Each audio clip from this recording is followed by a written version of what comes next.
Hi friends, welcome to Dava Cook and Health Tips. Today நம்ம பார்க்க போகிற recipe சிகப்பு அவல் கார கொழுக்கட்டை. வாங்க எப்படி பண்ணுறதுன்னு பார்ப்போம். ஒரு கடாய் வச்சுக்கிடுவோம். கடாய் நல்லா ஹீட் ஆனதுக்கப்புறம் ஒரு ஸ்பூன் நெய் ஊற்றிக்கிடுவோம். அதில் சிகப்பு அவல் போட்டுருவோம். போட்டு நல்லா வறுத்து எடுத்துக்கிடுவோம். நல்லா பொன்னிறமாக வறுத்து வரணும். நல்லா இந்த மாதிரி வறுத்து எடுத்துக்கிறோங்க. இப்போ எடுத்து உடச்சி பார்ப்போம். உடச்சி பார்த்தோன்னா இந்த மாதிரி உடையணும். அந்த பதம் வந்ததுக்கப்புறம் அப்படியே ஒரு மிக்சி ஜாரில் எடுத்து போட்டுருவோம். எல்லாத்தையும் ஃபுல்லுமே எடுத்து போட்டாச்சு. இப்போ அரைச்சிட்டு வந்துடுவோம். அரைச்சா இந்த மாதிரி பவுடராக வந்துடும். இப்போ அதே கடாய் வச்சுட்டு இன்னும் ஒரு ஸ்பூன் நெய் ஊற்றிக்கிடுவோம். இப்போ அதில் கடலைப்பருப்பு ஒரு ஸ்பூன், உளுந்து ஒரு ஸ்பூன், ஒரு பச்சை மிளகாய் கட் பண்ணி, கொஞ்சமாக கருவேப்பிலையும் கட் பண்ணி அதையும் அதில் போட்டுக்கிறேன். போட்டு நல்லா அப்படியே வறுத்து விட்டுக்கிடுவோம்.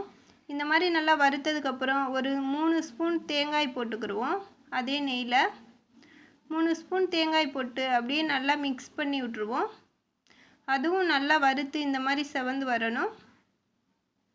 இந்த மாதிரி வறுந்து வந்ததுக்கப்புறம் ஒரு ஸ்பூன் பெருங்காயத்தூள் போட்டுக்கிடுவோம். போட்டு அதையும் வறுத்து விட்டுக்கிடுவோம். இப்போ ஒரு 2 கப் தண்ணி ஊற்றிக்கிறேன். இவ்வளவு அவலுக்கு 2 கப் தண்ணி போதும். நீங்கள் தண்ணி கரெக்டாக ஊற்றுங்க, அப்போ தான் உங்களுக்கு கரெக்டாக வரும். இப்போ தேவையான அளவு உப்பு போட்டுக்கிடுவோம். போட்டு நல்லா மிக்ஸ் பண்ணி விட்டுருவோம். இது கொதி வர தேவையில்லை. லைட்டாக இந்த மாதிரி வந்ததுக்கப்புறம் நம்ம அரைச்சி வச்சுருக்க அவலை போட்டுக்கிடுவோம். போட்ட உடனே கையை எடுக்காமல் நல்லா மிக்ஸ் பண்ணி விட்டுருவோம். இந்த மாதிரி மிக்ஸ் பண்ணோம், இல்லைன்னா கட்டி ஆயிரும். நல்லா இந்த மாதிரி மிக்ஸ் பண்ணிடுங்க. கொஞ்ச நேரத்துலேயே தண்ணி எல்லாம் இஞ்சி நல்லா கெட்டியாக வந்துடும். இந்த மாதிரி நல்லா வந்ததுக்கப்புறம் தண்ணி எதுவுமே சுத்தமாக இருக்கக்கூடாது. இந்த மாதிரி நல்லா மிக்ஸ் பண்ணி விட்டுறணும். இப்படி வந்ததுக்கப்புறம் அப்படியே நல்லா ஸ்ப்ரெட் பண்ணி விட்ருவோம். இது மாதிரி ஸ்ப்ரெட் பண்ணி விட்ருங்க. நல்லா ஆறட்டும். ஆஃப் பண்ணிவிட்டு இப்போ கொஞ்சம் கொஞ்சமாக எடுத்து நம்ம கொழுக்கட்டை பிடிக்க ஆரம்பிச்சிருவோம். இந்த மாதிரி கொஞ்சமாக எடுத்து இந்த மாதிரி பிடிச்சி அப்படியே எல்லாத்தையும் வச்சுக்கிறோங்க. லைட்டாக எடுத்து இப்படியே லைட்டாக ப்ரெஸ் பண்ணிங்கன்னாவே வந்துடும். நல்லா சாஃப்டாக அவ்வளோ சூப்பராக இருக்கும். இது மாதிரி செஞ்சு பாருங்கள்.